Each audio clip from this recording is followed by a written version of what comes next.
Baik, terima kasih sebelumnya. Selamat datang di video saya, terutama untuk Bapak dosen yang sudah melihat kali ini. Jadi sebelumnya, perkenalkan nama saya Gede Pramana Songesa dengan NIM 2051502011111042 dari Teknik Robotika kelas C. Pada kali ini saya akan mempresentasikan mengenai salah satu grafik yang ada dalam materi statistika maupun teori peluang, yang dimana kali ini saya akan menjelaskan mengenai grafik radar. Baik, sebelum itu saya akan mulai dengan pengertian dari grafik radar itu sendiri. Jadi yang bisa dilihat kali ini bahwa grafik radar yaitu grafik atau metode grafis yang digunakan untuk menampilkan data multivariat dalam bentuk bagan 2 dimensi atau 3 atau lebih variabel kuantitatif yang diwakili pada sumbu mulai dari titik yang sama. Jadi di sebelah kanan itu bisa dilihat ada beberapa contoh dari grafik radar yang sudah ada sesuai dengan pengertian yang sudah dijelaskan tadi. Nah, kemudian mengenai penggunaan dari grafik radar itu sendiri. Di sini saya akan menjelaskan beberapa penggunaan atau saat yang tepat untuk menggunakan grafik radar itu sendiri, di mana penggunaan yang pertama yang tepat itu digunakan untuk membandingkan beberapa variabel yang memiliki kuantitas tertentu untuk memahami variabel mana yang memiliki nilai yang sama.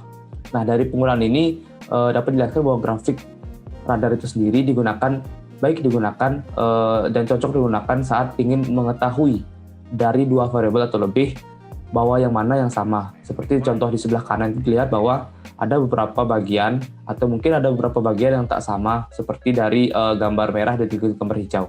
Kemudian penggunaan kedua atau saat yang cocok untuk menggunakan grafik radar tersebut yang kedua yaitu untuk membantu mengamati variabel mana dalam satu kumpulan data yang memiliki nilai lebih tinggi atau bahkan lebih rendah. Nah, dari yang sebelumnya untuk mengetahui hal yang sama, dari grafik radar itu sendiri bisa atau cocok digunakan untuk mencari nilai mana dari suatu variabel yang lebih tinggi atau lebih rendah. Nah, kemudian yang ketiga atau yang terakhir, bahwa grafik radar itu sendiri sangat cocok dipakai dalam menunjukkan kinerja kerja. Jadi, kinerja kerja seperti suatu perusahaan di mana dari tahun sebelum sampai tahun setelahnya, apakah ada kinerja yang sama atau mungkin bahkan lebih tinggi atau bahkan lebih rendah dari beberapa penggunaan yang sudah dijelaskan tadi. Nah, kemudian selanjutnya saya akan menjelaskan beberapa kelebihan maupun kekurangan dari penggunaan grafik radar itu sendiri. Untuk yang pertama yaitu kelebihan grafik radar itu sendiri ada pertama yaitu menjelaskan data bentuk kuantitatif secara sederhana namun terperinci. Nah, yang kedua kelebihannya itu bahwa grafik radar sendiri mudah dibaca dan juga mudah dipahami.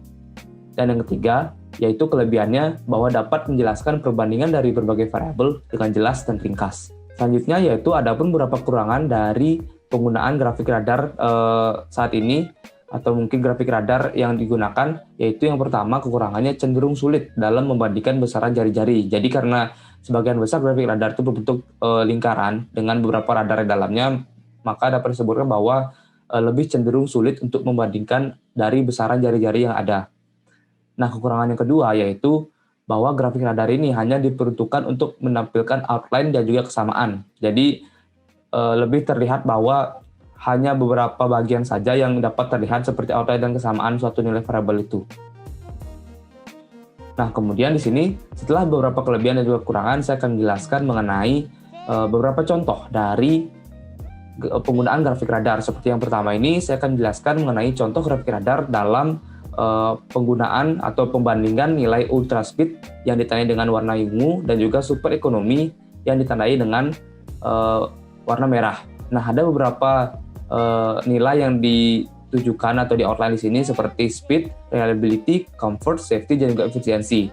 Nah, dari sini juga terlihat bahwa seperti yang di sebelah kanan itu super ekonomi atau yang berwarna merah itu cenderung lebih reliable dari ultra speed. Dan sebaliknya, ultra speed karena namanya speed juga lebih mengacu kepada peningkatan speed dan berbanding terbalik dengan super ekonomi yang hanya 60 poin. Dan begitu juga sebaliknya, ada beberapa kesamaan seperti di poin safety itu hampir cenderung sama antara ultra speed dan juga super ekonomi. Kemudian, ini salah satu contohnya. Kemudian contoh yang kedua itu di sini saya akan jelaskan dari grafik radar antara alokasi budget dan juga alokasi dana yang sebenarnya. Nah, di sini bisa terlihat bahwa ada beberapa poin yang dituju seperti produk, testing, marketing, sales, IT, dan juga service. Nah, bisa dilihat juga di sini bahwa actual cost atau dana sebenarnya dalam service di sebelah kiri atas itu cenderung lebih besar dibanding dengan alokasi dana yang diperuntukkan. Dan sebaliknya juga dalam sisi produk itu dari budget allocation lebih besar dibandingkan dengan actual cost.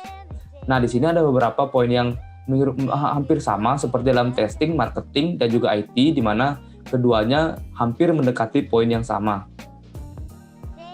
Kemudian contoh yang ketiga, yaitu di sini ada juga hampir sama dengan sebelumnya, jadi ada dua atau lebih variabel yang dibandingkan, dan juga ada beberapa poin-poin penting atau outline penting yang ditujukan dalam grafik tersebut. Nah, di sini bisa terlihat warna merah cenderung di running itu cenderung sangat besar dibandingkan dengan warna ungu yang notabene lebih rendah.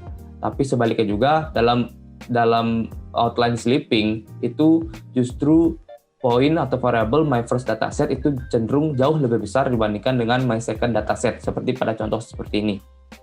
Jadi itu merupakan beberapa atau 3 contoh dan juga beberapa pengertian atau definisi terkait dengan grafik radar. Jadi sekian presentasi kali ini dari saya mengenai grafik radar, dan selebihnya mohon maaf jika terdapat kesalahan kata. Saya ucapkan terima kasih.